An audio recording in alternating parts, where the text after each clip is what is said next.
Hey Keontae, have you been watching the media at all lately? I mean, they've been talking about locker room talk a lot.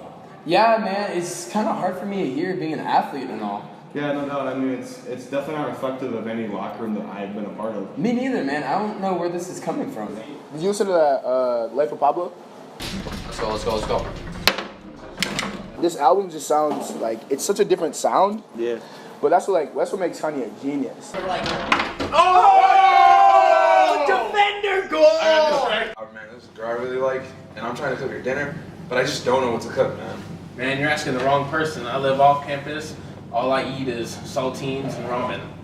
TD Garden is the crappiest place I've ever seen. What are you talking about? You can't step to MSG and the Knicks, baby. We have history. He reinvents music every time he does it. I know my boy EC3 has got some great ideas for some food.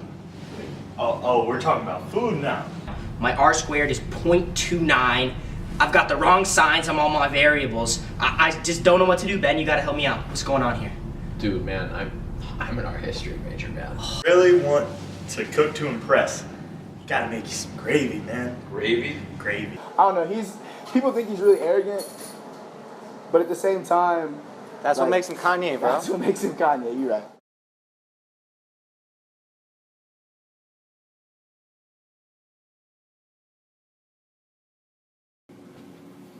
In light of recent events generating conversation around what takes place in locker rooms across this country, as captains of the Macalester football program, we feel driven to engage this discussion by offering a look into our own locker room and speaking out on the importance of taking proactive measures to ensure that players across the country are educated and equipped to be advocates standing out against sexual violence within their community.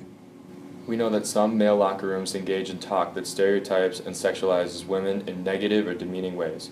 We know this kind of conversation has happened in our own locker room. In acknowledgement of this problem, we do not condone behavior or language that perpetuates rape culture. We have been determined and will continue to be committed to change the conversation and locker room culture. Earlier this year, the seniors of this program organized a presentation that introduced why the Green Dot Bystander Intervention Strategy is an effective way for all of us to take an active role in responding to and preventing sexual violence. After going through this training and being further prompted by the national discussion surrounding what has been referred to as locker room talk, we are compelled to respond. It is unacceptable to justify language that demeans women and brags about sexual assault. This language has no place in any locker room. This language has no place in any setting. Together, as student athletes, and more importantly, as young men, we must take it upon ourselves to speak up against rhetoric that perpetuates a culture of sexual violence. This is our responsibility. With this in mind, we are seeking to make a conscious effort to create dialogue around this topic in our own locker room, to empower our players and our community to be advocates that together live the It's On Us pledge to stand up and speak out against sexual violence. When we hear locker room talk described as something that normalizes bragging about sexual violence and perpetuating rape culture, it is appalling to all of us in our locker room. That is not the locker room that we want to spend every day in. That is not the community that we want to be a part of. We are driven to not be passive bystanders, but to directly speak out against any form of sexual violence.